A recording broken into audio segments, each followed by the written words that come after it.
बिस्मिल्लाहिर्रहमानिर्रहीम। नाज़रीन, हम इस वीडियो में दो पॉइंटों की हवाले से बात करते हैं।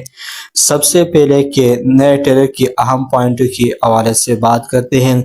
दूसरे के वज़ीर पर हमला किसने कर दिए हैं। इस मुख्तसर वीडियो को देखने के लिए सबसे पहले इस वीडियो को लाइक करें, चैनल को सब्सक्राइब करें। हम अपने पहले पॉइंट की तरफ आते हैं कि नए टेलर में उस्मान गाजी को एक गार में दिखाए गए हैं। तो गार में वो 22 अंगूर के जरिए से नए वजीर के बारे में मालूमात इकट्ठा कर रहा है।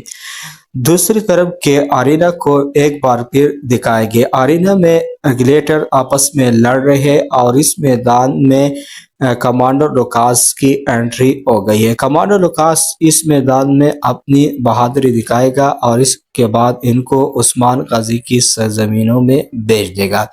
तीसरे पॉइंट की तरफ आते हैं कि औरहान गाजी ने दोनों कबाइलों की लड़ाई को आप रोकते हैं और इसके हवाले से उस्मान गाजी ने एक अहम प्रोग्राम को मुनक़िद कर दिया है ताकि दोनों कबाइल के इत्तेहाद को बढ़ा सके।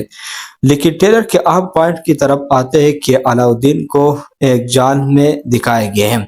जैसे कि आप लोग जानते हैं कि पिछले टेलर में उस्मान गाजी ने किले को पता करने के लिए एक मंसूबा तैयार कर दिया था और वो मिंजिन के जरिए से जब इस किले पर हमला करेगा तो पहले गोली अलाउद्दीन बे पर लगेगा, क्योंकि अलाउद्दीन बे को जाल में फंसाने के लिए कमांडर लुकास ने ऐसा कर दिया है। उसको बचाने के लिए यानी अलाउद्दीन को बचाने के लिए तुर्गुत पे आएगा और उस्मान गाजी एक बड़ी जाल में फंस जाएगा।